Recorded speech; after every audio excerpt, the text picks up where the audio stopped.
The brain needs to be used in order for it to grow and develop, just like anything else in the body. Since different areas of the brain perform different tasks, there is a wide variation of stimuli that is needed.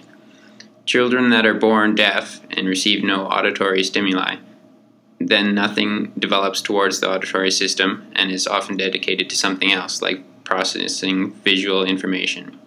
This way, all parts of the brain continue to be used, but not always for its original purpose. So when someone has a stroke and parts of the brain get damaged, other parts can make up and perform the tasks the damaged parts used to have. This is why it is a long process for stroke patients to learn all their previous knowledge and movements. The brain at birth is only roughly 1/3 of the size of an adult's brain. This suggests as it grows, it is very receptive to environmental influences.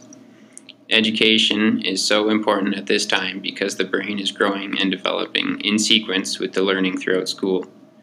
No one part of the brain works alone on any given task. For example, the right side of the brain is better at figuring out the meaning of a story, but the left side is where grammar and syntax are understood.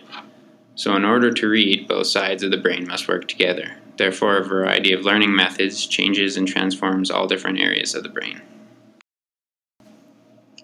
Sensory memory is known as the earliest stage of memory. In this stage, incoming stimuli from our five senses, vision, hearing, taste, smell, and touch, are transformed into something that we can make sense of. The first stage within perception is called data-driven or bottom-up processing. During this stage, the incoming information is being analyzed in order to assemble it into something that has meaning. For example, we are all taught that within the Latin alphabet, the capital letter A consists of two lines that join together at a 45-degree angle and a horizontal line straight through the middle. And so, when we see anything that even remotely resembles this, we automatically recognize this as the capital letter A.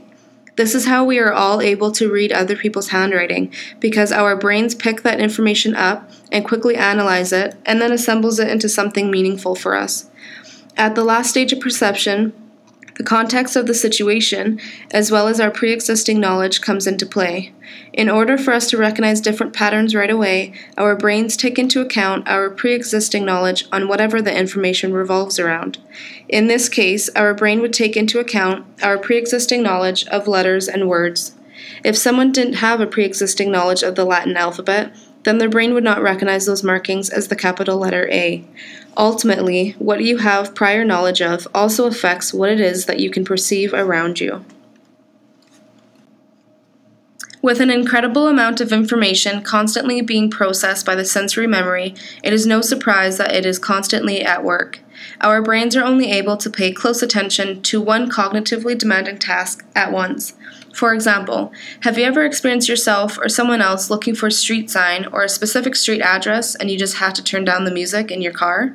This is because our brains can only focus on one thing at once, and the music acts as a distraction. Since our attention is rather selective, we are able to limit what we ultimately will perceive and process. If the stimuli is successfully processed, the information can make its way to the next stage of memory, short-term memory. This approach is rather important for teachers as it presents to teachers the many different factors in a classroom that could possibly influence a child's attention, such as bright colors, underlining and highlighting, and intriguing questions. This approach is also important for teachers because it highlights just how important it is to be aware of the student's prior knowledge of the subject or topic before beginning a lesson. There are instances when more focused attention will not help those students understand the material better if they only know very few terms that are being used in the lesson. This is where assessment can be very important in analyzing what the students already know about the subject or topic at hand. Additionally, incorporating the five senses in lessons within a classroom is a great idea as it helps students further understand them as well as the world around them because they use their five senses in everyday life. Our five senses help us figure out and explain the things going on around us, and further incorporating them into education helps the students further enhance their usage of their five senses. There are many different ways that you can include the five senses within the classroom. Simply having a discussion with the class about times when his or her senses help shape an experience will help children realize how much their five senses are included in everyday experiences.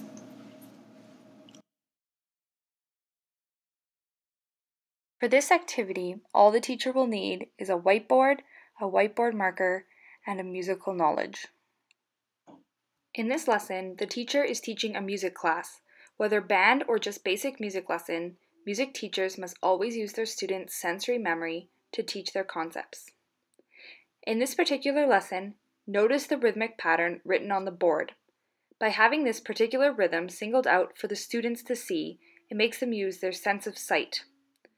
The interesting part about music is that students will rarely use only one sense to implement sensory memory. Watch how the teacher claps out the rhythm, allowing students to both see and hear the rhythm at the same time. As the students clap the rhythm back to the teacher, they are using both sight and sound.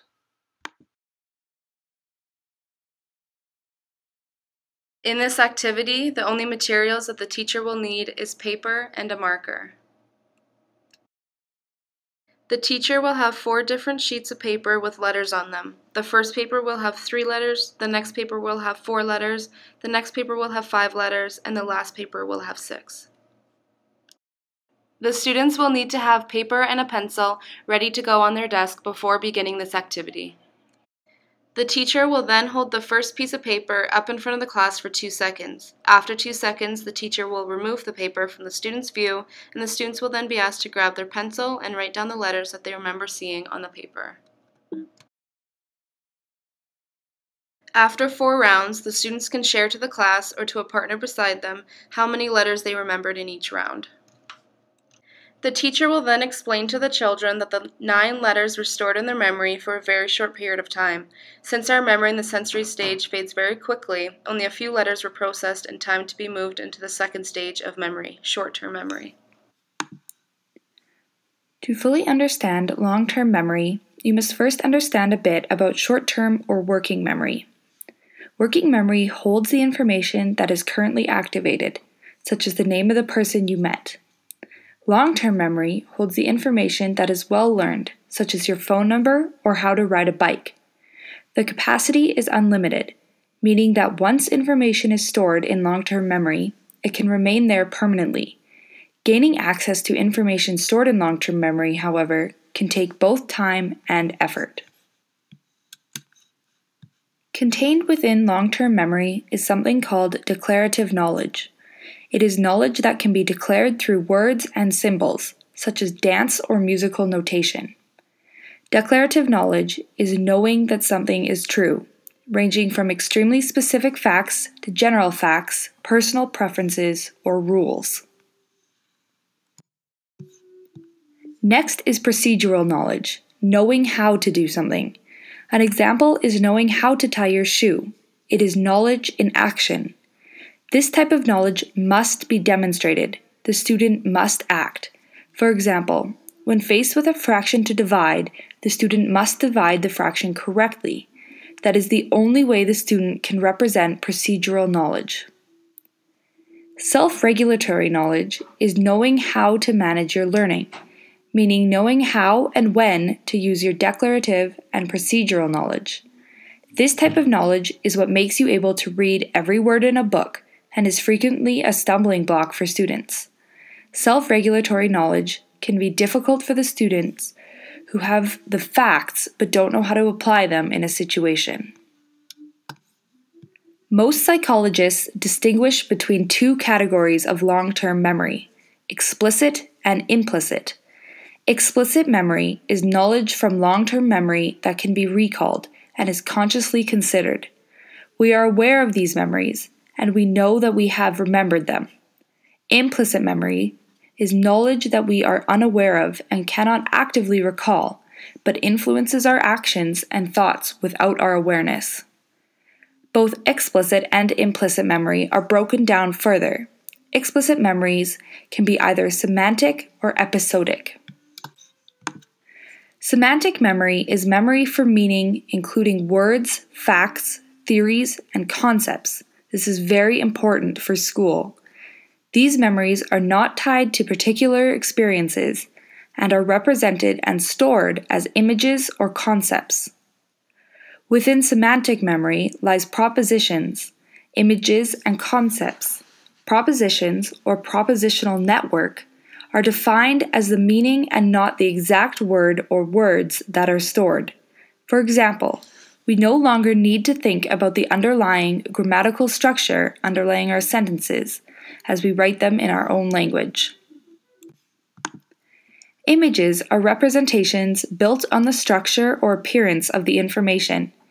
As we form images, we try to remember or recreate the physical attributes and spatial structure of information.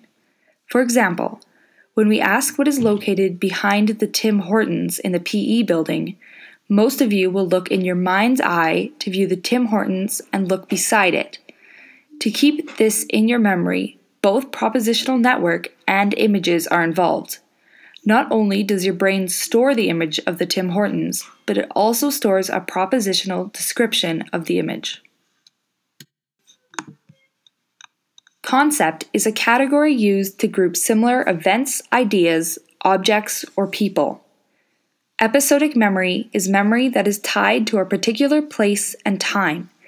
This type of memory focuses on events we have experienced, and it also keeps things in order, meaning that it is a good place for the plot of your favorite book, jokes, or gossip.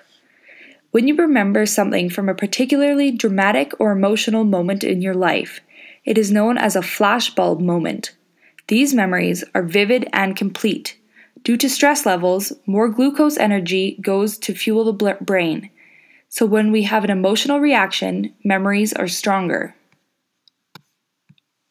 Implicit memory is also known as out-of-awareness memory. Classical conditioning within implicit memory is what makes you feel anxious when you take an exam or increases your heart rate when you hear the word needle. Procedural memory is for skills, habits, and how to perform tasks. It may take a while for you to learn how to do this task, but after you have learned it, it will be remembered for a long time. Priming is the final type of implicit memory, and it involves activating information that is already stored in long-term memory through an out-of-awareness process. You do not realize you are retrieving the information until you do. Repeat after me. Silk, silk, silk. Now what do cows drink? If you said they drink water, you're correct. However, most people will have said milk. That is an example of priming. Because you said the word silk 3 times in a row, your mind automatically assumed that cows drink milk rather than water. When we need to use information from long-term memory, we search for it. Sometimes, like when you are trying to remember someone's name or a password, the search is conscious. Other times, it is automatic. When we are thinking about a particular image, we may trigger other closely related information. We may say to ourselves, "Gosh, these fall leaves are pretty today," which may result in, "I need to rake the leaves," to "the car needs an oil change."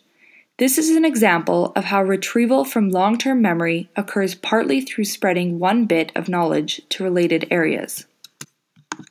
Information stored in long-term memory, although it is possible to lose, may be available for a long time given the right clues.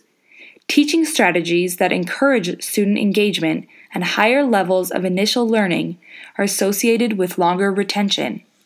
This could include frequent reviews, elaborated feedback, high standards, and active involvement in learning projects. Walking is an example of a physical movement stored in long-term memory. We learn the patterns of walking a year or so after birth, and since we walk to move around, we always use it, causing it to stick.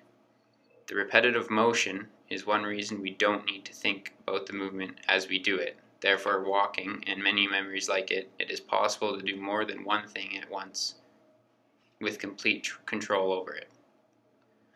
Push-ups are another example that you learn at a young age. This position is also used when you fall forward as a reflexive movement.